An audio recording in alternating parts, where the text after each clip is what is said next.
Now I did. Okay. Yeah, it was like it always it's there's like a 10-second delay between hitting start and like it actually starting. So that's why I always hit it and I'm silent and then you're always like we always start like in the middle of one of your sentences. That's kind of been our thing ever since the new system. But so this is Back of the Bullpen podcast, season 2, episode 9. I don't know if I've actually introduced it since the new system either, largely because of that middle of the sentence thing. But I am Jason, and I am here as always with Matt. How are you, Matt?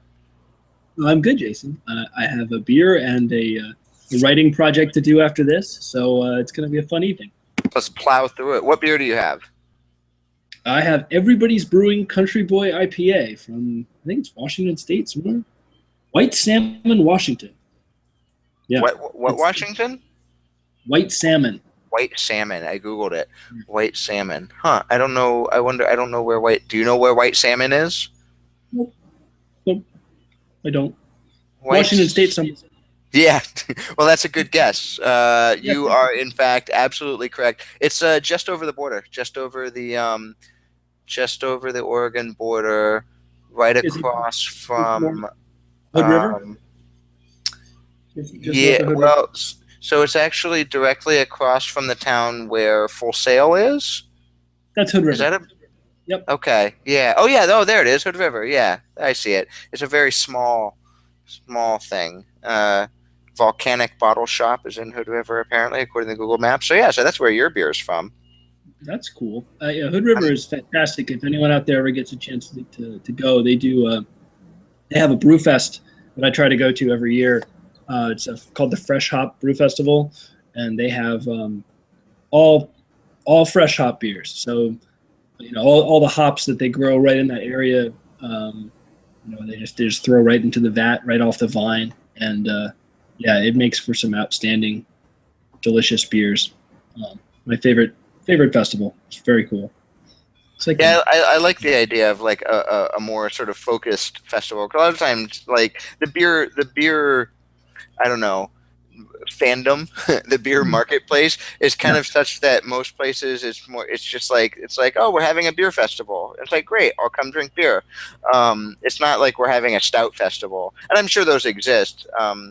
But they're not maybe as common. I don't know.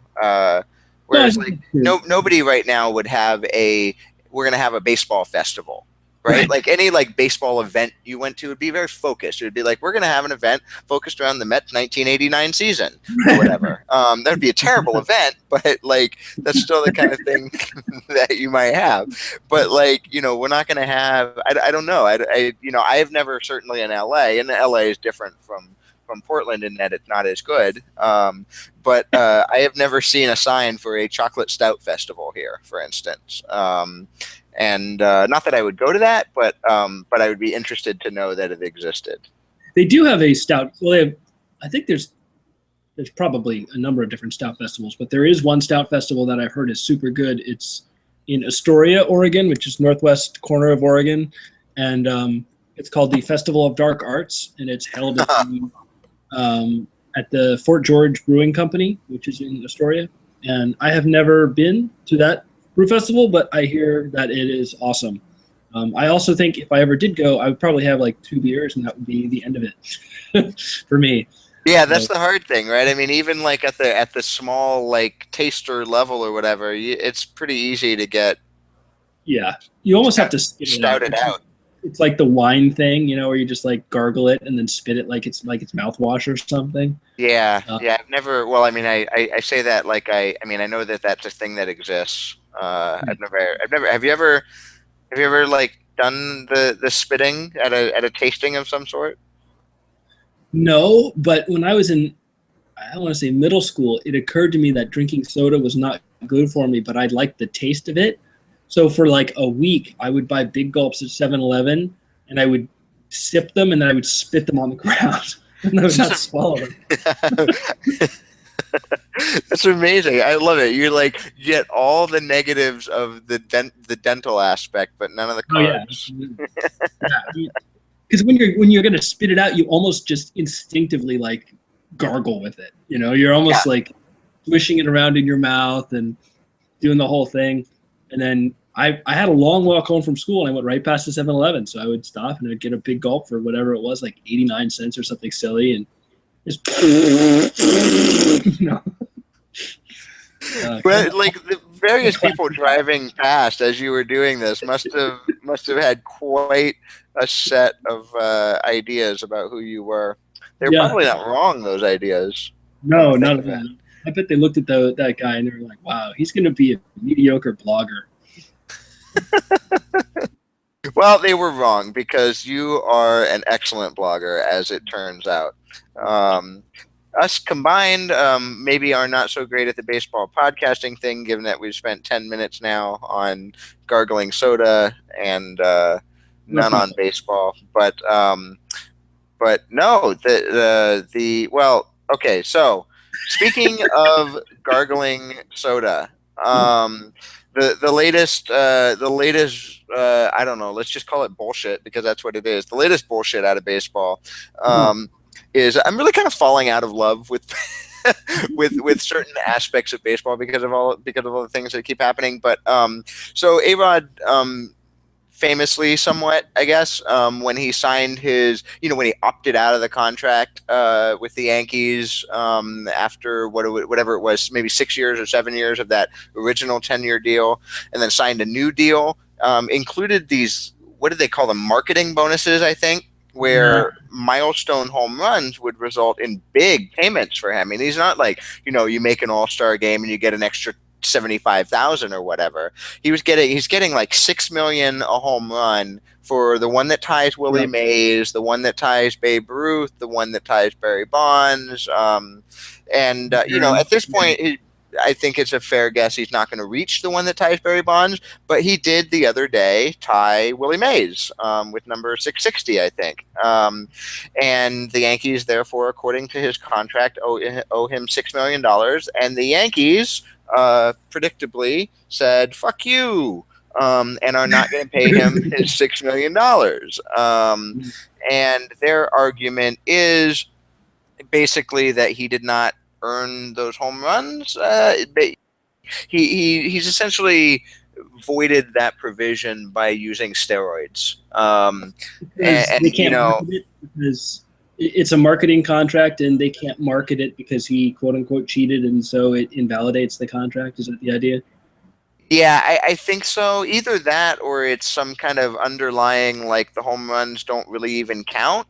But given that it is a marketing thing, I have to imagine that the argument is uh, something more sophisticated, like what you said, which is that we premised that $6 million payment on the idea that you were going to hit those home runs, fair and square, and that we were going to be able to go out and say, look what we have. We have, the fourth greatest home run hitter of all time, and now we can't do that because of your actions, and your actions that we didn't know about when you signed the contract, or that you committed after you signed the contract, one or the other, or both, probably. And so therefore you don't get the $6 million. So I guess I almost don't even care about the legal aspect of this. What do you think about this on, like, as a non-legal matter? Like, do you think the Yankees have any moral high ground here? It's hard to imagine anybody making Alex Rodriguez sympathetic, but I think the Yankees have actually managed to pull it off. Um, you know, they signed a contract with this guy, and I mean, if you go back and look at all the guys who've done steroids and all the all the crappy research that MLB did on the steroid users, and the what was the name of that report that came out that named a bunch of guys like initially, and I think Theo Epstein was named in that report as a person who had asked questions about steroid users, specifically I believe it was Eric Gagne. Um, when the Red Sox were looking into trading for Eric Gagne, I think they got a relatively reliable tip that he was a steroid user. They traded for him anyway. I mean, all these teams kind of knew this. Whether they knew it specifically or whether they just sort of generally knew it. I'm not sure. But they knew what was going on, and they all tacitly accepted it, or immediately accepted it. In the sense that they didn't specifically do anything to tell anybody to stop. Um, so I have a hard time, seeing dealing with the Yankees just all of a sudden going, "Hey, wait a minute, this isn't fair. You cheated." Um, I think everybody kind of cheated. The players cheated by, in a way, using stuff that was illegal. It wasn't against the rules, I guess, but I think a lot of it was against the law. So that should sort of make it illegal. The teams accepted this and allowed it to go on. The media knew about it and didn't say anything. And the fans just yelled and screamed for more homers, more homers, more homers, more homers. So to kind of go back now and be like, well, you invalidated your contract because you did stuff that we basically encouraged, or at the very least allowed you to do knowingly. It seems hypocritical, hypocritical in the extreme. Even does that make sense? Yeah, I think so. I guess. Also, it would have been funny if you started this whole intro and you said Alex Rodriguez, and then we just cut the podcast right there. Like he came into my house and smashed me in the face with his with a catcher's glove as revenge, because I am also named Jason. Let's say let's say when George Steinbrenner died, instead of Hank and Hal and however other many, do you ever think of the Steinbrenner? So this is an aside. Just so anybody who's listening can hit fast forward if they don't want to hear this aside. But this like Twitter meme about Mike Huckabee's large sons? Have you seen people tweeting this stuff? No. Okay, so it's just kind of like a joke on like weird or semi-weird and political Twitter, or like weird political Twitter. People like Jeb Lund. There's a lot of jokes about Mike Huckabee's large sons, and so I think of Hank and Hal as George Steinbrenner's large sons. Okay. And so anybody who's listening who knows the large sons jokes, I hope that's amusing. That's an amusing picture. But in any event, so instead of them inheriting the team, what if somebody entirely new had inherited the team? And I don't know, I'm actually not even remembering my timeline. It's possible that it was under Hank and Hal that A-Rod signed his new deal. George might have already been dead by that point. But suppose that an owner inherited the A-Rod deal. Given that person was not also inherited the current steroid rules or the current PED rules, was not one of these people who looked the other way, who sort of reaped the benefits of gigantic biceps, but and then sort of went to the fainting couch as soon as Congress said something.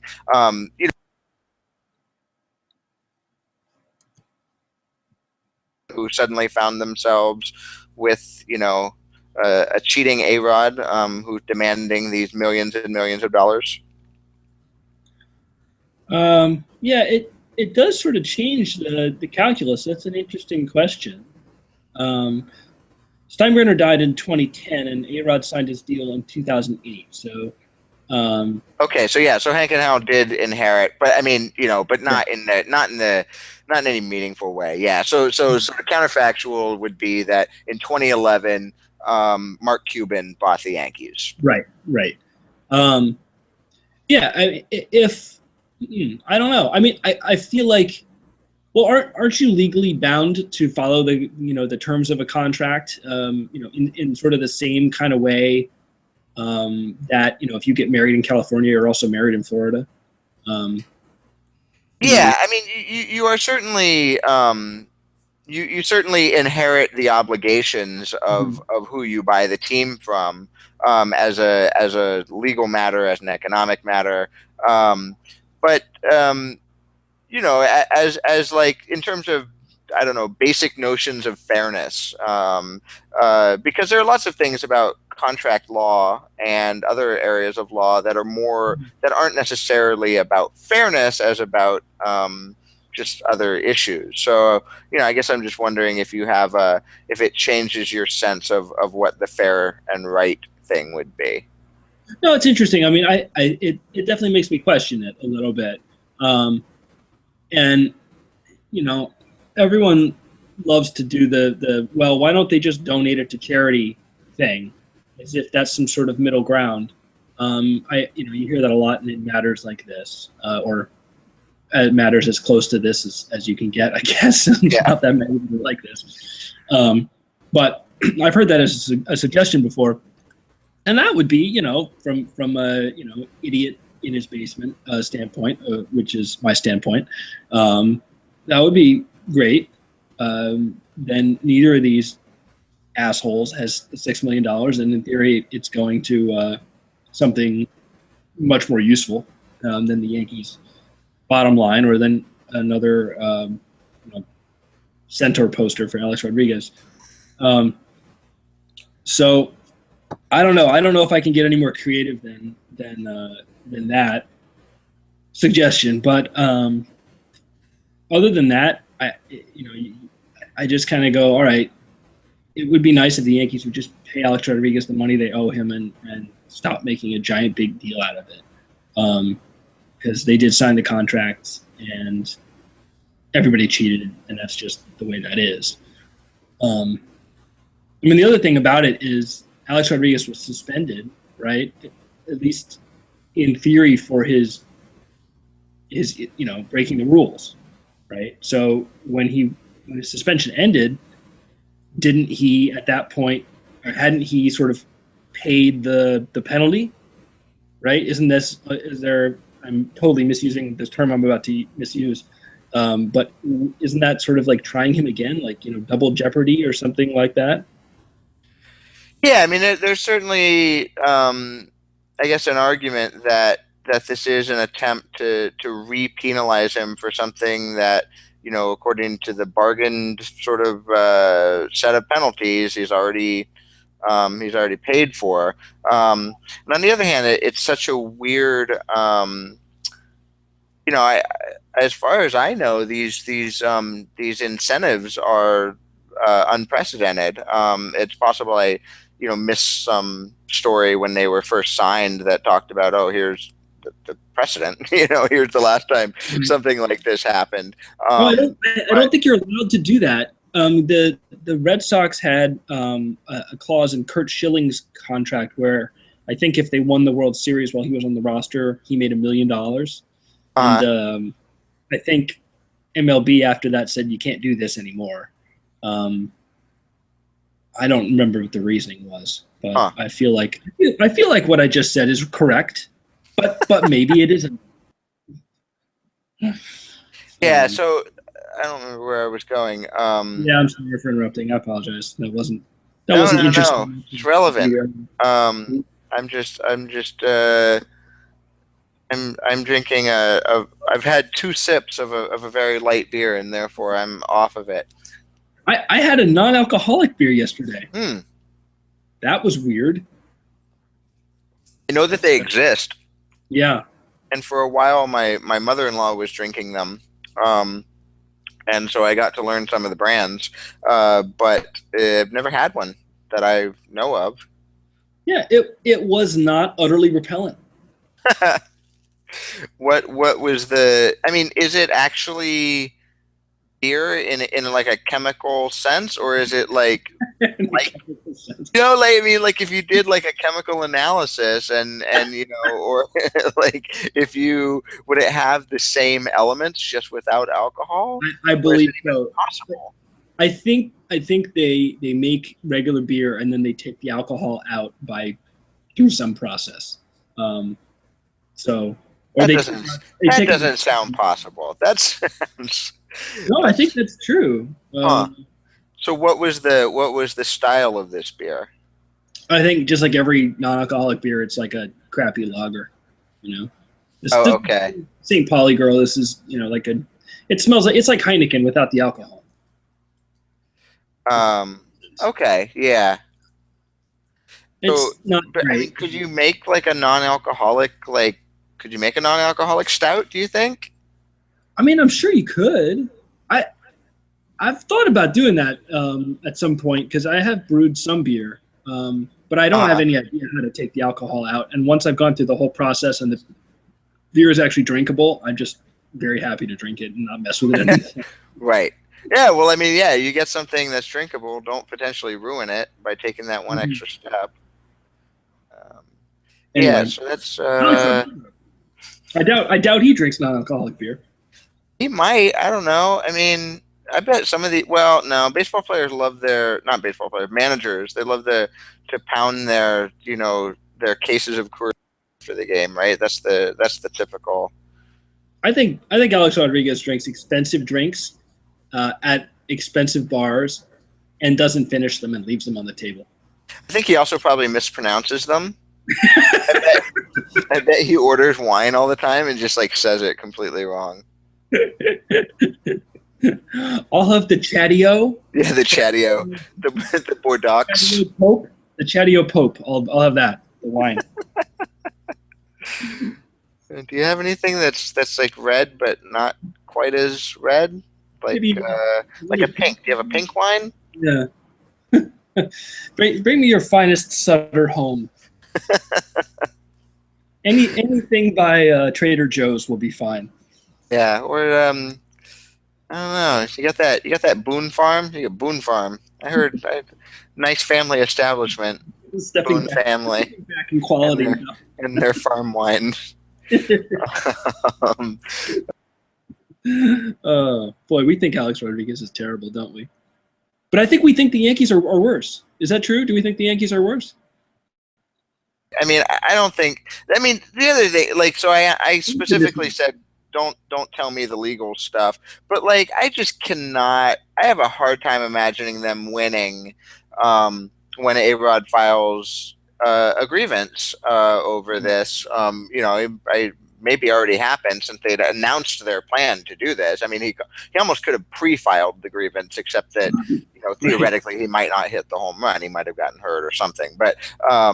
They this was not a surprise when they decided to not do this. Everybody knew they were going to do it, and I just don't see them having any kind of a legal leg to stand on. It's in the contract, and it's not. Are they going to argue that it was some kind of condition of the contract that they actually be able to market it? I mean, what if I mean, you could go to all sorts of extremes. Like, what if instead of cheating, couldn't they just argue that like we can't market this home run because everyone hates you? Like everyone hated A Rod long before they knew he used drugs. Right. Yeah, as soon as So he joined the Yankees, that people started hating him. Actually, that's not true. As soon as he signed with Seattle with Texas, I mean, as soon as he yeah, left with Texas, that's when people started hating him. Right. yeah. Well, it was either when he signed or when Texas was kind of mediocre with him, and then Yeah. suddenly everybody was blaming him for that. Like I think people decided, oh, he's greedy, he's whatever, he should have signed for less, and then he should have restructured.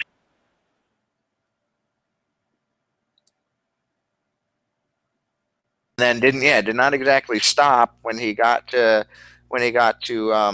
New York. I wonder if it would have things would have been better if the Players Association had been like, you know what, for a one-time deal, um, we'll let him waive some of his salary and go to Boston. Like, I wonder whether he would have turned out less hateable somehow. I mean, eventually, a lot of people started disliking the Red Sox almost Right. as much as the Yankees because of they had a lot of strong personalities, and it turned out that Kurt Schilling is kind of a dick and all sorts of other things. So it may not have actually helped, assuming that if they'd won a World Series with him, I don't know that it would have gotten any better. But in any event, yeah. So assuming that this is all about marketing. I don't think they have any kind of, because there is that these slippery slope arguments are kind of BS, but there are sort of slippery slope arguments. You can say, well, like, what if what if he'd come out as gay? Mm. And now there's a whole segment of the country that you can't really market him to. There's a whole segment of the country that you could arguably market him more to. But there's a whole other segment of the country that you can't, they're never going to buy an A-Rod jersey. Right. And so, could you really say, well, we can't market it, and he's the one who came out. He didn't have to come out, and so we don't have to pay him his $6 million.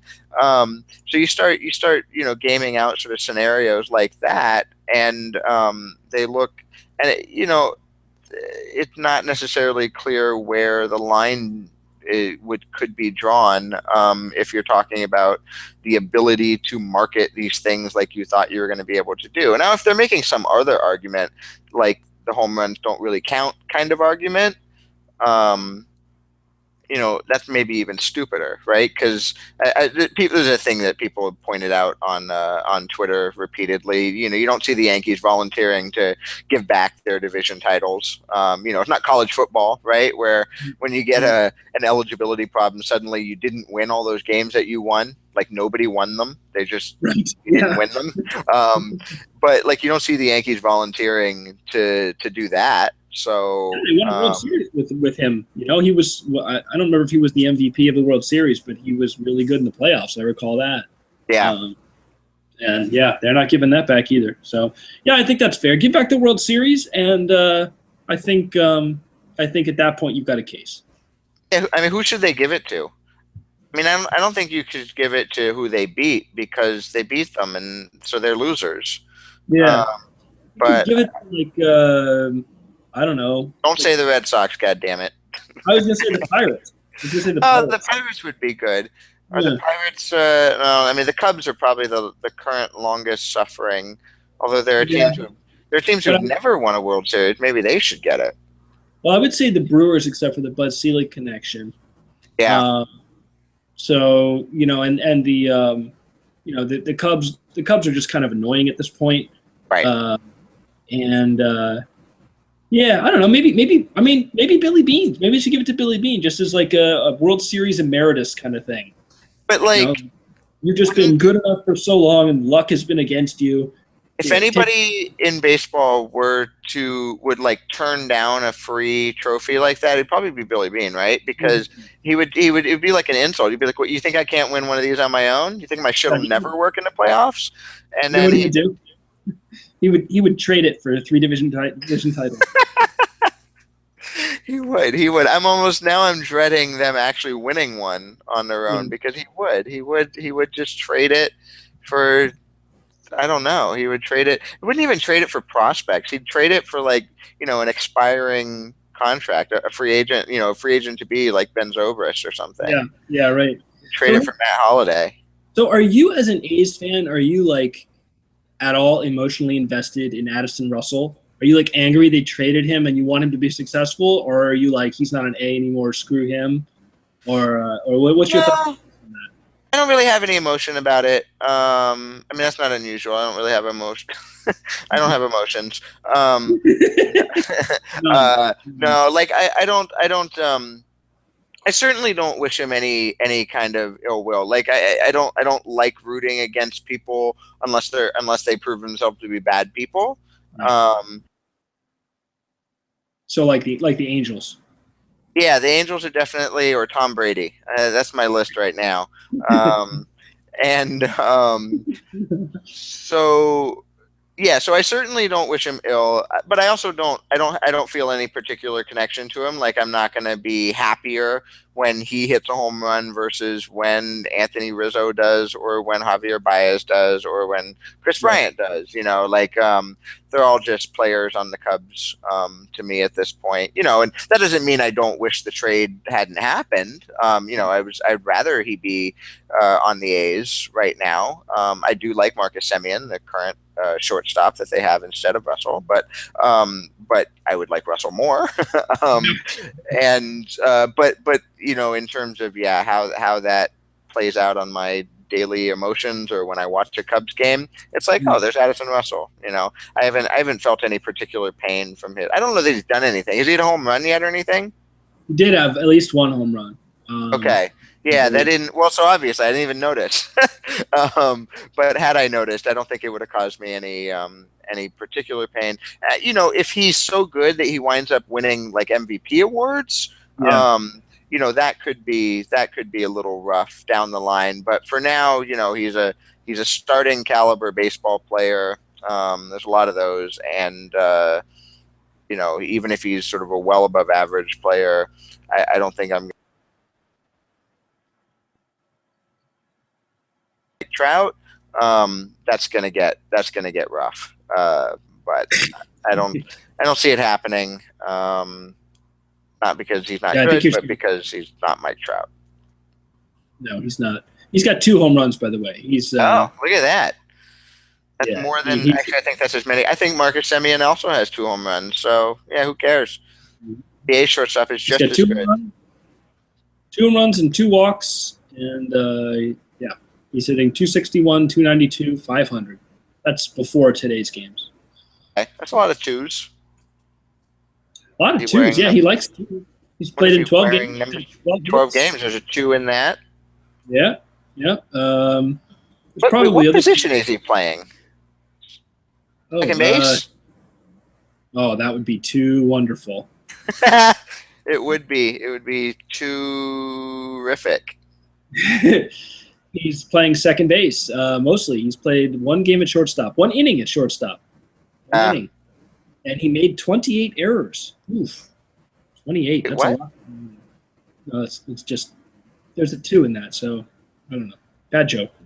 But there's also a 2 in 2. You could have made 2 errors, and then you would have just but I guess that at that point it's a lie rather than a joke. Yeah, you would have been like, oh, it's possible. It's been 2 errors.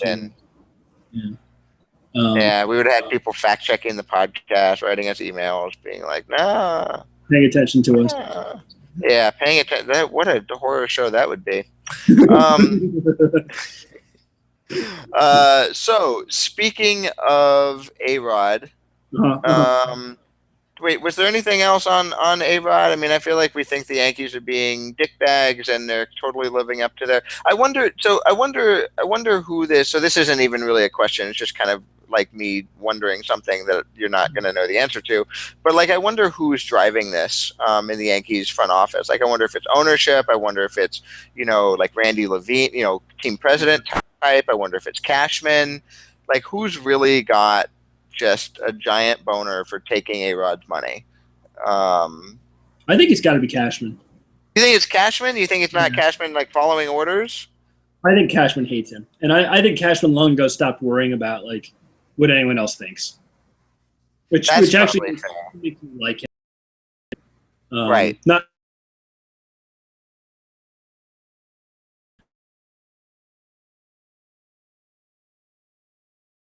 But a Sox fan can like the. He's just delightfully goofy. Yeah, no, the whole thing where he's like rappelling down the side of the stadium or whatever, and like buildings, weird things that he's been doing. Yeah, it's bizarre. Like it's like, all right, well, I guess the trade deadline's not going to happen. I'm just going to go down the side of the Empire State Building. Yeah, he put up with so much under the Steinbrenner's regime, and like all the power struggles and all the battling for control and all of that. I almost wonder if it just like drove him a little bit batty, and this isn't necessarily a representation of who he is as a representation of the emotional effects of working for the Steinbrenners. No, I agree completely. I mean, it's almost Office Spacey, Yeah. The point where he's just like, fuck it, I'm not coming to work. I'm not going to do anything. I don't care. And you can just totally picture him like having a meeting with the Bobs, in his like boxer shorts with his, his rappelling gear, and just being like, yeah, I don't feel like I've been challenged. All right, I'm going to go rappel down another building. Anyway, yeah, I don't know that we have. Despite all that, you think there's a decent chance that it's really Cashman who spearheading the initiative. Yeah, I kind of talked myself out of that, didn't I? I don't know. I don't know if His I can hold if in I can hold both thoughts syncrasies. simultaneously, but there it is. I do think it's Brian Cashman, and I also think that Brian Cashman doesn't care. So those two things cannot coexist, and yet I believe them both to be ironclad. Wonder if I wonder if you know what's hurting their ability to market these home runs is them out here saying that they can't market these home runs. Like Yeah. that's going to hurt their ability. I mean, it's the old thing with the Expos and the A's. Oh, this stadium is so shitty. Nobody's going to come out to these games. Well, stop calling it shitty then. Like, stop complaining about how you can't compete and instead try to compete, and maybe people will come to the baseball game. Like it's a self fulfilling prophecy, and is intentionally so. That's the other thing. I don't know about if that's fully analogous because I don't know if the Yankees are intentionally trying to make the home run not marketable, but this was what the game plan was. Like, just run down baseball in Montreal, so you have to move, so you can move somewhere where your profits are profitable in Montreal, because there's no such thing as an unprofitable baseball, where you can be more profitable because you're a white guy. So I see some similarities here in terms of keep complaining about it and people will start to believe you. But that's your fault, not A Rod's, and not the fans of Oakland and Montreal. No, I agree. The weird thing about it is the Yankees can pretty much market anything. Like Right. people buy dirt from the stadium, and I don't know. I don't remember if it was Dean Perry, but it sounds like something he would say, where the Yankees could sell jars of player farts. Yeah. That's funny. That's Both yes, that it sounds like Dane, and yes, they absolutely could. I know. I mean, you would buy. I don't know if you would buy, but someone would buy a jar of Mark Teixeira fart, right? Yeah, well, I would buy the sort of 4 foot long rod that he's had stuck up his rear end for the last 7 years. As long Well, as that's how they it's get. That's how they get the fart into the jar. as long as they sterilize it first before they put it in the jar, or if they can promise that the jar is completely sealed, like no, because that's like the beginning of a horror movie. Is like something in that jar escapes, and now there's like Mark Teixeira's 4 foot long stick, and like Derek Jeter's left eyebrow. That's definitely where I thought I was going, right?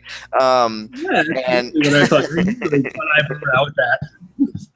But so, I mean, they could really market anything they want, and they could absolutely market the hell out of this if they really wanted to. But no, they just want to be jerks about it, so they are. yeah, yeah, it's weird. I mean, I mean, at the same time, because they can market anything, because they can, they're like bulletproof, right? So, like, are they really going to drive away fans acting this way? So, there's no downside to them in a sense. Like, they can take their moral stand. There's not even a moral stand. They can take their whatever stand, and feel happy that they're sticking it to them. And it's not like fans are not going to come to the game because, oh, did you see how they treated A Rod? Nobody's saying that.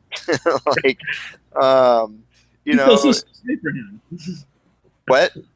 No, yeah, that's absolutely true. Yeah. Yeah, it's there are players who, I mean, obviously, yeah, if they'd done this to Jeter, on obviously on some other grounds, because I mean, can you just imagine Jeter? I think we have imagined. I think we did a whole episode or a topic once imagining what would happen if Jeter got caught with PEDs. But doing something like this to Jeter might actually drive away fans. Not necessarily due to loyalty to Jeter, over the uniform. That's the whole essence of loyalty to the uniform. But but in terms of like, wow, if they would do that to Jeter, who wouldn't they do it to? Is this really, there's another baseball team right across town. I could go watch them instead. Yeah. And yeah, the hardcore fans, you're not gonna like. I've tried, where people, you can try to stop caring, and it's hard to stop caring, I think. So but maybe more casual fans, you might lose some of them because um, they'd say, why am I putting myself, why am I putting money into their pockets? Why am I rooting for them? Why am I associating myself with this in general? Hmm. I mean, it's a good question as a general matter about sports, right? It's all billionaires. It's all terrible people. Except you can be a Packers fan. Packers fandom is like the only pure moral fandom. Yeah, that's true and upsetting. But you root for the most racist football. Oh yes, that's true. Yeah, they're terrible. I hate them. Uh, What are you gonna do? We grow up with these things. They're the fault of our parents. You know, Jason. I'm still here. Oh, okay, okay. Yeah, I Um, was, and you couldn't hear me. yeah, I didn't hear you that time either. It's going in and out a little bit. Uh, okay. Yeah. Well, I'm just gonna keep talking. You're just gonna have to trust that I'm talking. Okay. No. Well, obviously you heard that. So, okay. Enough on A-Rod. So you wanted to talk about the designated hitter. Oh, don't put this on me. What? Yeah. No. No. This is all you. Um, so because you wanted to talk about no, because I'm the one talking, because I jumped on it. Basically, I'm going to ask the first question, All right. which is, why do you hate the purity of baseball? It's smelly and stupid. Mostly the smelly thing. Um, What does, yeah. base- what does baseball smell like? Well, Well, Irvin you're, Santana knows. how does he know? Oh, you don't know about the smell of baseball? Oh, Oh yeah. no, The yeah, picture of him with the baseball up his nose, or like basically up his nose. Yeah, yeah. yeah, and then he hashtagged it smell baseball. Oh, I didn't know that. I didn't Yeah, know. oh, I didn't. I don't follow Irvin Santana. Clearly, Irvin that's a. Santana is the greatest pitcher in history, actually. um, yeah, I think it's funny because I think if I had been around a sentient being, a baseball fan, when they initially proposed the DH, I would have been vehemently against it. But it really does make a lot of sense. I mean, with the specialization that you have in the game now, it's just way, way too hard to ask someone to be a major league quality pitcher and a major league quality hitter. Um, and so you're left with, a team of major leaguers, and then every ninth guy is, I don't know what, a single A hitter. It just, it probably worked back in the, when baseball started, and it, worked up into the 20s and 30s or whatever. I don't know, but it doesn't work now. And people, I think, have been using the excuse of pitchers getting hurt while hitting, and that's fine if that gets you to the right conclusion. But I don't think that's the right reason. People get hurt doing all sorts of things, in baseball. I'm not sure that's any reason to stop doing them unless it's like a ridiculous number of injuries, and pitchers aren't getting hurt in droves because they're trying to bat. They're just hitting terribly. And I think Ben Lindbergh did a piece. I know I did a piece a while ago about pitchers hitting for Sports on Earth. I mentioned Ben Lindbergh because his was probably much better than mine. but yeah, so pitchers have been getting much, much worse as hitters as time has been going on. And there's no reason to think it's going to get any better. It's probably just going to continue to get slightly worse and worse and worse. And we're in this sort of anti-offense era all of a sudden, which is pretty bizarre considering 10 years ago where we were. But but that's where it is. So it it makes sense to add to the offense. People like to watch hits, and there really aren't that many of them nowadays. So I think it makes a lot of sense. And if it makes sense from a pitcher's health perspective too, then that's nice icing on the cake. But for the most part, I want to see major league hitters come to bat all the time, and I think that's a reasonable expectation. So yeah, that's my argument. So here's the question. Suppose the DH had developed differently, and instead of basically the National League is the last league on earth without a DH. The minor leagues DH and college DHs, and you can DH in high school. At least where I grew up. Now, same. Yep. Yeah. Now, anybody. A lot of times, what you find in high school is that your starting pitcher is also just one of your best overall athletes. They're probably a shortstop when they're not pitching, and so you have high school pitchers, and certainly high school pitchers league caliber, or at least professional caliber, they hit in high school. It's people like me who get DH'd for in high school. Like I was the second baseman, and I got DH'd for. So it's not necessarily the pitchers, but everybody's DHing, but suppose it's the opposite, and the American League were the only DH league. And so pitchers, they hit in college, and they hit in the minors, and then they get to the major leagues, and half of them hit. And in an interleague, they even hit an interleague. But in an American League versus American League game, they don't hit, but that's the only time. I would assume that at that point, pitchers would hit better than they do now. How much better, though? I don't know. I don't know what the difference would be, and I don't know where the line is drawn. At least personally, I don't know where the line is between this is an acceptable level of suck and this is an unacceptable level of suck.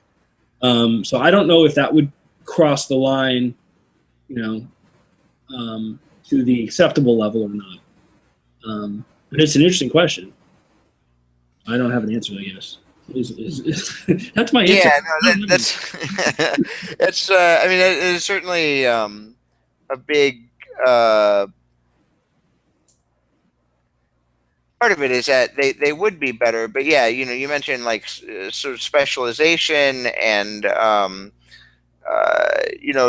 there may be teams may have decided, and individual players may have decided independently of the DH that they're just not going to put as much effort into their practicing their hitting, and so yeah, you might see a historical decline in pitcher hitting, even in that even without a DH period. We might have seen a decline in pitcher hitting just due to maybe like the rise of cost benefit analysis, essentially, a more economic approach to baseball team building and to baseball training and all of that stuff. And just realizing that the trade-off is not, that hour of batting practice. You're better off working on your changeup. And, over populations and over years, those hours add up and result in worse hitting and better pitching. But maybe not. I don't know. So yeah, maybe you wind up with the same decline. Maybe you wind up with a slightly less steep decline. Maybe you wind up with no decline. Maybe these guys are all just such good athletes outside of Bartolo Colon that they don't need to practice that much. I don't know how much pitchers were ever practiced. Yeah, I don't know. Yeah, I don't know. I wonder. I mean, certainly they practice bunting because that's kind of their main job. Right, right. But I don't know. It's an interesting set of possibilities to think about in terms of where we might have been had things gone differently. Um, but even given all that, it's not. I mean, did pitchers? You should have mentioned the acceptable level of suck. So I guess you've looked at. Since you've looked at the decline, you have a sense of where pitchers were, say, 60 years ago. They were shitty then too. They were shitty then. Yep, they were shitty then. But I don't think, but they weren't as shitty. Um, yeah, I was going to try to tie it to something else, but I'm not sure there's anything else to tie it to. I think either no one had thought of the DH, or no one had the guts to propose it as a rule. I mean, it got proposed at, I think at a time when, not totally unlike where we are now. There was, offense was really at a low point. They lowered the mound at first, and then they did the DH. So all an effort to boost offense. So yeah, and the other thing is, I don't think this is adding the DH to the National League doesn't fix offense in baseball either. I mean, it'll help a little bit, but a lot of times, we act like the pitcher hits 1 out of every 9 spots, but that really isn't the case. Like once you get half to 2/3 of the way through a National League game, that pitcher spot is getting bounced all over the lineup and replaced by a pinch hitter, and so. Right, your average National League reliever finishes the year with like 1 plate appearance. Right. Yeah. So if that, I mean, it might be the average might be less than 1 actually. Yeah, I don't. It's funny. I mean, it's like notable when you see a reliever bat. Right. Right. Even more notable when it's a American League reliever and it's in the World Series. John Farrell, who left some reliever in for the Red Sox in the World Series. Anyway, Brandon Workman. That's who it was. Yeah. Anyway, so I don't think that I don't think adding the DH to the NL solves the hitting problem. But it does solve the problem of people having to watch hitter or pitchers hit. Because that's I don't know. I just don't. It's kind of funny when it's Bartolo Colon, but the other 99 out of 100 times, or whatever the number is, it's not that funny. And it's not that interesting. It's just kind of sad. Like John Lester. Yeah, there are certain guys who are so Go ahead.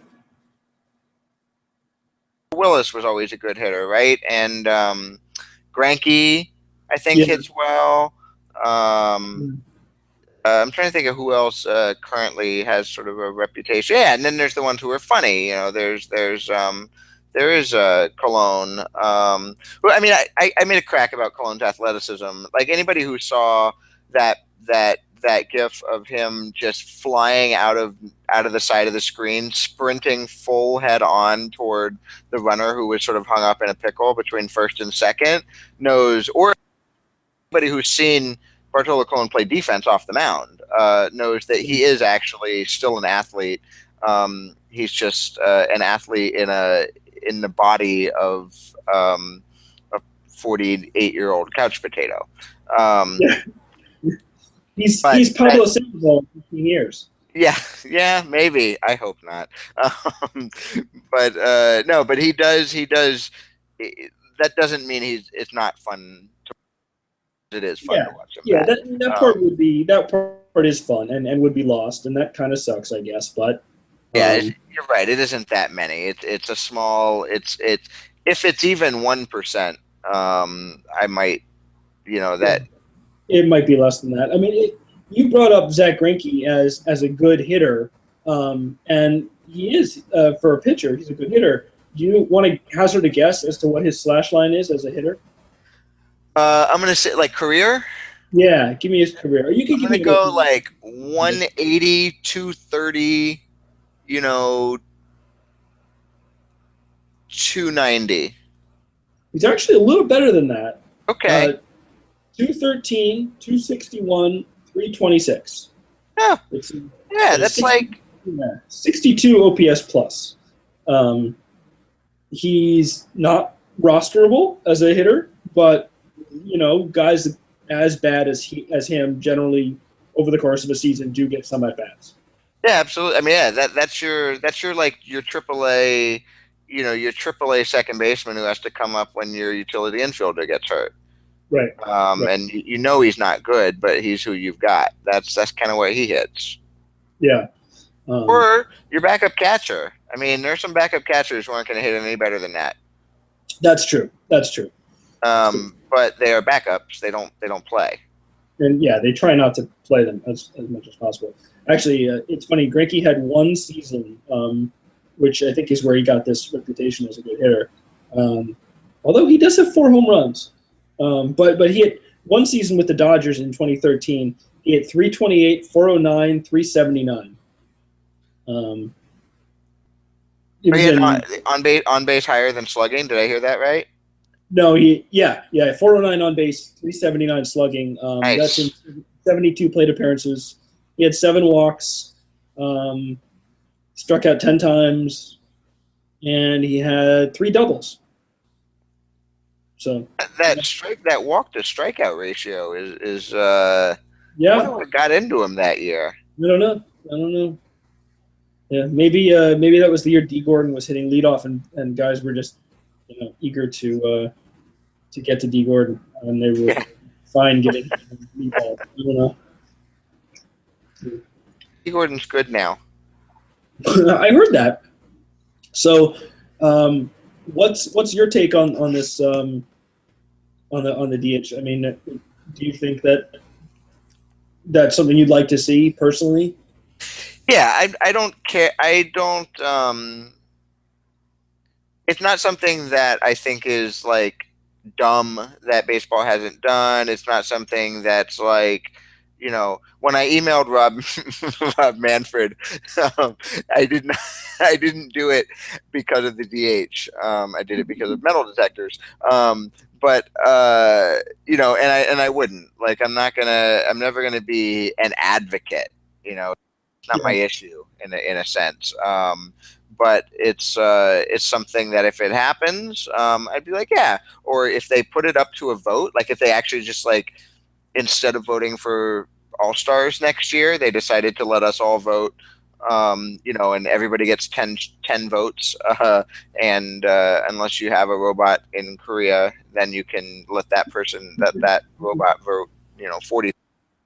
Anyway, that's an Eric Sogard joke, weirdly. So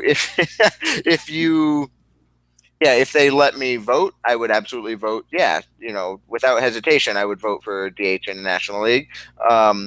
But it's I don't know. Actually, I wonder on my priority lands, because I don't know how many changes I want to see. I think I would. Some method of getting rid of the beanball wars, I think, is probably number 1 on my list. But assuming I have a list of like 6 or 7 things I want changed, DH is not high on that list of 6 or 7. Okay, that's good. Yeah, it's just, this has been a very cold take. No, that's okay. I think my take is only slightly warmer than yours. Mine's a pretty lukewarm take at best. Yeah, no, it's we're good at this. We're good at not really caring that much about the game that we do a podcast about. Well, I don't think it's not caring. I think it's not caring about that one aspect. I mean, fine either way. Right. I mean, I think both of us in our lifetimes have, existed with the game in the state, DH wise that it's been the whole time. And so, if it continued like this is what I know. This is what I'm comfortable with. I think, it would probably be an improvement if the National League would get a DH, but I'm not going to flip out about it. I would be perfectly content to not change the rule until, I mean, this is kind of implied by what I already said, but until, the last person until everybody left on Earth, or at least everybody left in the United States, was born after what was the year? What was the DH year? 72 or something? Say 72. I don't know it for certain, but I think it's 72. 73. Adopted in 73. Okay. So I would be entirely content to just leave this as it is until everybody born before 1973 has died, and that way the only people on Earth are people who have only known the DH, Right. and therefore, it's not even like out of. I mean, some of this is just out of like, I don't want to hear those people whine, and this way we can avoid those people whining. And then some of it is just like, I don't know, respectful to the older folks who remember and grew up with a no DH game, and it's nice to let them have the option of still watching the National League and seeing the baseball game that they grew up listening to on the radio when they were 5 years old in Brooklyn. Maybe that's just the nice thing to do for them.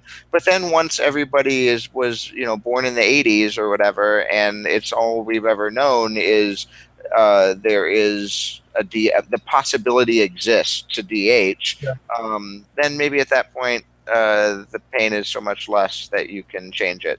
There'll still be people who grew up on National League Baseball or whatever, but all of those people will have watched World Series games and All-Star games, and now Interleague. Now that we're playing Interleague, even hardcore committed National League fans see their team 12 times a year or whatever it is. Yeah, it's true.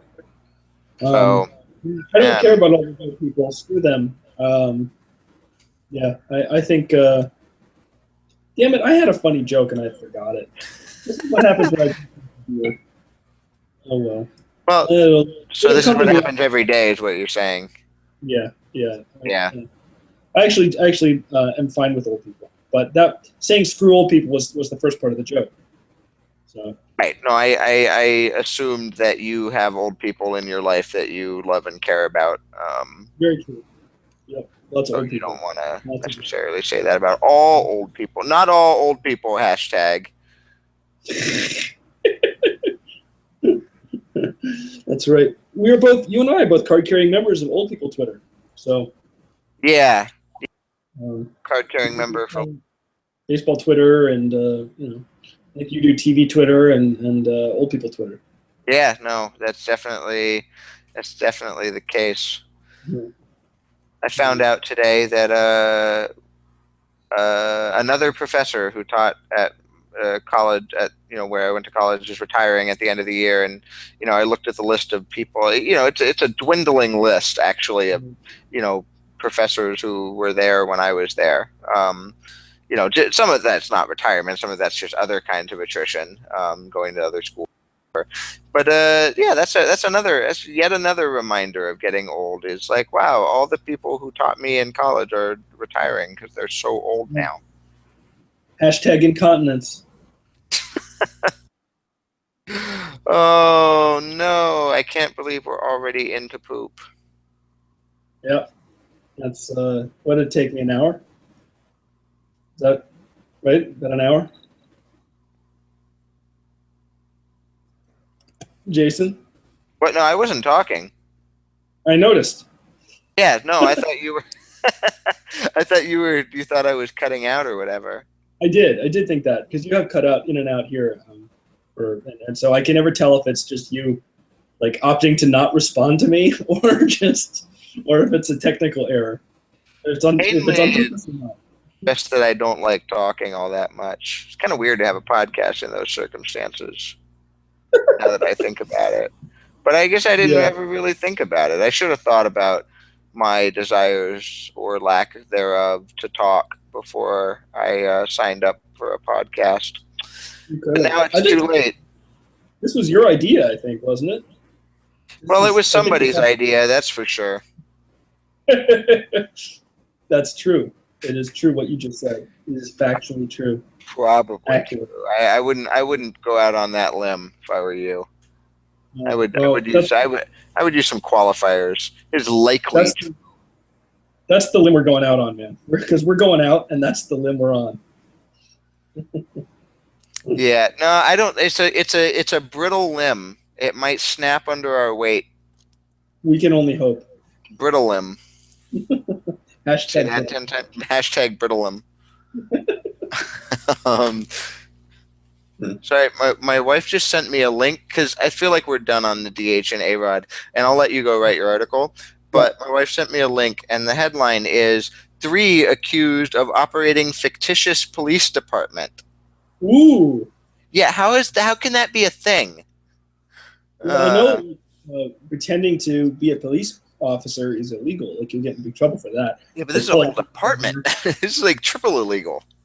Wow. Yeah, that's 3 people, including one who works for the California Attorney General. Oh God, were arrested after claiming to operate a police department with jurisdiction in 33 states and Mexico, and that traces its roots back 3,000 years. Oh, So man. it's like a Nick Cage. What are those Nick Cage movies with the treasure hunting? I don't know. National Secret, National Treasure, National Treasure. I don't know. National Pyramids. You don't know National Treasure? I don't know movies. Get out and get culture. These are high culture. National Treasure. So I bet it's like National Treasure because it's got the 3,000 years old like Illuminati thing going on in it, and then it has jurisdiction in 33 states and Mexico. What happened to the other 17 states? That's like why'd they get lucky and get left out of this? Sorry, Nebraska. Members of the Masonic Fraternal Police Department. Yeah, they're Masons. It's a Masonic. Yeah, this is insanity. It's the Stonecutters, right? What? The Stonecutters? That's what it is. Yeah, that's what Masons do. They cut stone. That is true. No, it's the Simpsons. Have you seen the Simpsons? I don't know what the Simpsons are. Oh, okay. That's my claim, and I'm sticking to it, as they say. I've also never heard of Seinfeld, as long as we're on the topic. I'm tempted to launch into my Seinfeld impression, but I think that means it's time to end the podcast. Yeah, wait, okay, so what's your Seinfeld impression, and then I'll cut you off in the middle of it. I think you should cut me off right before I do it. Yeah. I'm going to say, hey, I'm going to do my Seinfeld impression, and then you just cut it off. Okay, I did. I hit stop broadcast, so now you have to do your Seinfeld impression. How come you drive on the driveway and park on it? I don't know. Anyway, that's more or less it. It devolves into.